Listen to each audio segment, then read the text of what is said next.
Hi everyone, Sophie Watson here, helping corporate and entrepreneurial women to get back in control of stress and anxiety. Now, today I wanted to talk to you about money because this is something that many people worry about. Now, I'm not a money expert by any means at all. I'm an expert in stress management, stress and anxiety management. So because money comes up a lot within my sessions and like just speaking to clients in general, I wanted to focus a bit on this. So there's a few things that you can do, and these are techniques that I have used in the past. Now, it's stuff that I've discovered along the way. So one of them is from my business mentor. Another one is something that I read, and I'm also going to give you a link to a website in a minute where you can go and find out more about how you can get back in control of your money. So looking at your finances at the moment, is there stuff that you really want to do that you're not doing because you're worried that you haven't got enough money to do it, or you're worried that you're not going to be able to keep up the payments on that plan, or whatever it is, and you're stopping yourself from doing it because, just simply because of that fact that you are worrying about it? Well, there's a couple of things that you can do. So the first one is quite a quick one. And it's writing down a list of different things that you could do to raise money for that thing that you want. So, for example, you could write down 20 to 50 things you could do in order to get a bit of extra money. So these things could be like maybe working some extra hours. Maybe it's doing a favour for somebody else and maybe getting paid for it. So it could be like babysitting. It could be selling a load of stuff that you've got at home on eBay that you don't need anymore. So what have you got that you need to get rid of that you could actually sell and get some money from? What else could you do? There's lots of different things, like PPI claims. Have you got credit cards that you possibly could get PPI claims from? It's just having to think about the lots of different ways that you could actually just raise a bit of extra money.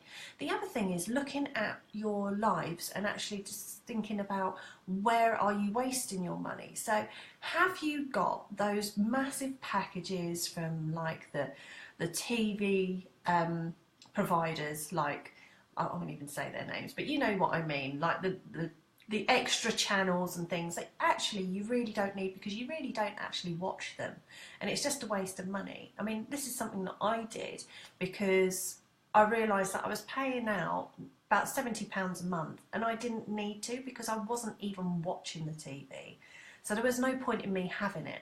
So I cancelled that. So now I've got an Apple TV and I just pay £5.99 per month for Netflix. So if I want to watch a film, I'll watch a film, but I'm not into everything else. I've got apps if I want to catch up with something on one of the normal channels, and that's it. So have a look at the areas of your life where you are wasting money. Are you smoking? Do you really need to smoke? Do you want to give up? If you were to give up, you could raise a bit of extra money that way. You would save money. So it's just having a look at your life and working out where you are wasting it, but also where you could actually raise a bit more money by actually getting rid of things or doing extra things in order to raise that money.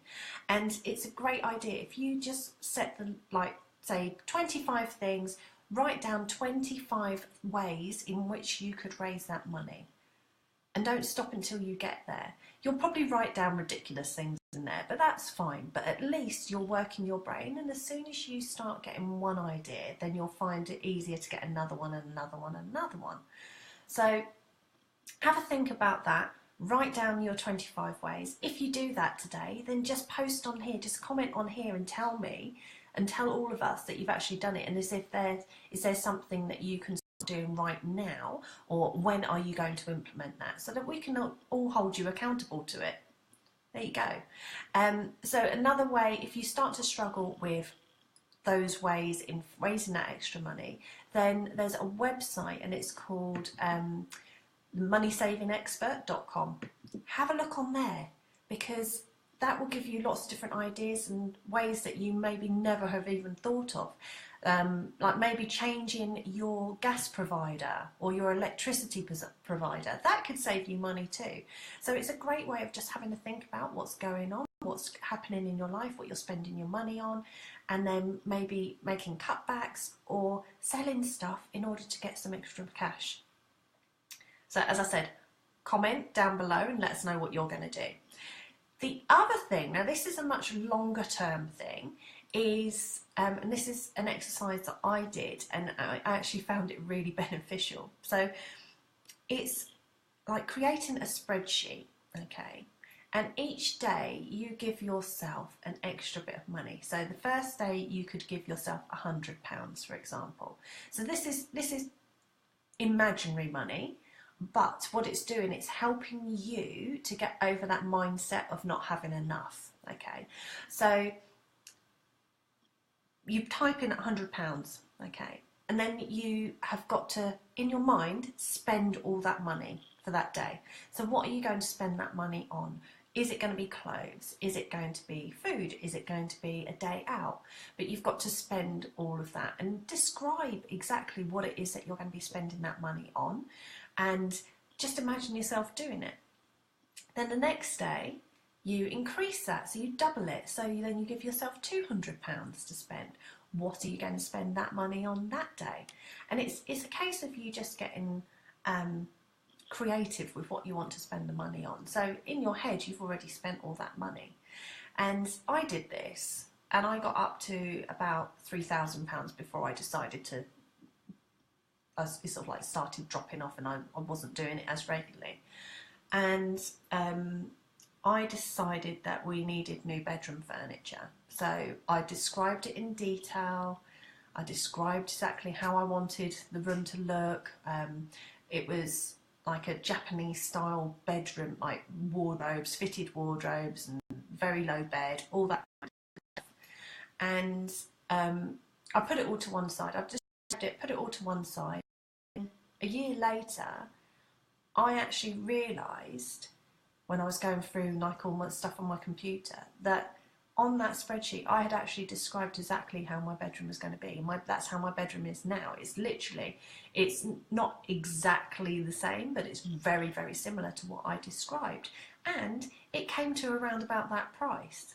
So when you are working out what you want to spend that money on and imagining doing it, you're going to bring that sort of energy to you. So it's a bit like when you see red minis everywhere. Okay, so imagine that you've got a red mini and you start driving around in this red mini and then you start seeing red minis everywhere.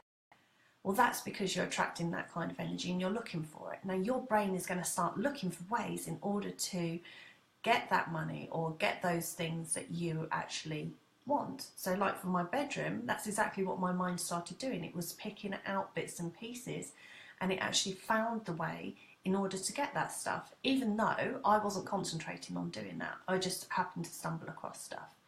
So it's amazing what can happen, but you just need to get into that spending that money so that when it does actually happen, you're not scared of spending it, because that is actually something that you maybe really do actually want. So it's a lot about mindset around money. It's a lot about what you can actually do in order to raise that money as well. So